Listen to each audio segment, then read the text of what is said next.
ဒီအညိုရောင်ဝက်ဝက်မလေးအတွက်တော့ຫນွေဥရာသီတိုင်းရဲ့ရက်တတပတ်အနှဲငယ်ဟာ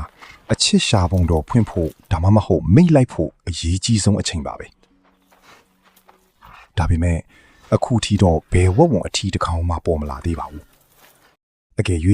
အချိန်မီဖူးစာရှင်မရှာနိုင်ရင်ဒီနှစ်ကို single ဘဝနဲ့ပဲဖြတ်တန်းရတော့မှာပါ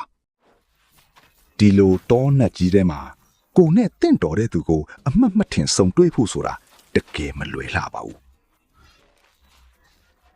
ဒါပေမဲ့သူမသိထားတဲ့လျှို့ဝှက်နေရာတစ်ခုရှိပါတယ်အဲ့ဒါကတော့ကြည့်လိုက်ရင်တာမန်တစ်ပင်တပင်လို့ထင်ရပေမဲ့ဝက်ဝံအထီးတွေအမြဲလာရောက်စုဝေးလေးရှိတဲ့ Pacific Silver Fir အပင်ကြီးပါဒီအပင်ဟာမော်ဆန်ပြီးထူးခြားတဲ့ဂုဏ်သတ္တိရှိတဲ့အပြင်ဝက်ဝံဒီလာခဲ့ကြတာနှစ်ပေါင်း100ကျော်နေပါပြီသူတို့ဟာ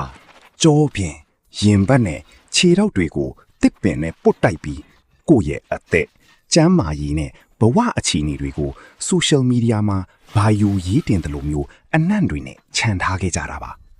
အဲ့ဒီအနံ့တွေကစီးကတ်တဲ့တစ်စီးထဲမှာညှိတွယ်နေပြီးလေထဲမှာတလလောက်အထိတဖြည်းဖြည်းပြန့်လွင့်နေပါတယ်ဒါကြောင့်သူမလည်းဒီတစ်ပင်ကိုတောတွင် dating app အဖြစ်အသုံးချဖို့ဆုံးဖြတ်လိုက်ပါတယ်ခန္ဓာကိုယ်ကိုအပင်နဲ့ပုတ်တိုက်ပြီးချစ်သူရှာပုံတော်ဖွင့်နေကြောင်း status တင်လိုက်တာပါတင်ပြီးသွားတဲ့နောက်မှာတော့အပင်ရဲ့မောဆန်တဲ့စွမ်းအားကိုစောင့်ကြည့်ဖို့ပဲကြံပါတော့တယ်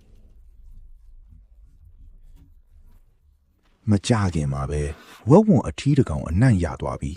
ကိုနန့်ခြံထားခဲ့တဲ့ဝက်ဝံမားလေးကိုအစွမ်းကုန်လိုက်ရှာပါတော့တယ်အမေးလိုက်ခွေးထက်9ဆပိုးမူအနံ့ခံနိုင်တဲ့ဒီဝက်ဝံဟာကန်းကြီးအထိချီယာခံပြီးရောက်လာခဲ့ပါတယ်အချိန်မီလေးရောက်လာနိုင်ခဲ့တယ်လို့အရေးကြီးဆုံးကတော့သူတို့နှစ်ယောက် chemistry ကိုက်ညီသွားခဲ့တာပါဒါတွေအားလုံးဟာအောင်သွဲတော်တစ်ပင်ကြီးရဲ့လျှို့ဝှက်စမ်းကြတဲ့စွမ်းအားကြောင့်ပါပဲကြည့်ရှုအားပေးတဲ့အတွက်အထူးကျေးဇူးတင်ပါတယ်ကြိုင်းနဲ့တက်တယ်ဆိုရင် like and subscribe လေးလုပ်ပေးကြပါအောင်ခင်ဗျာ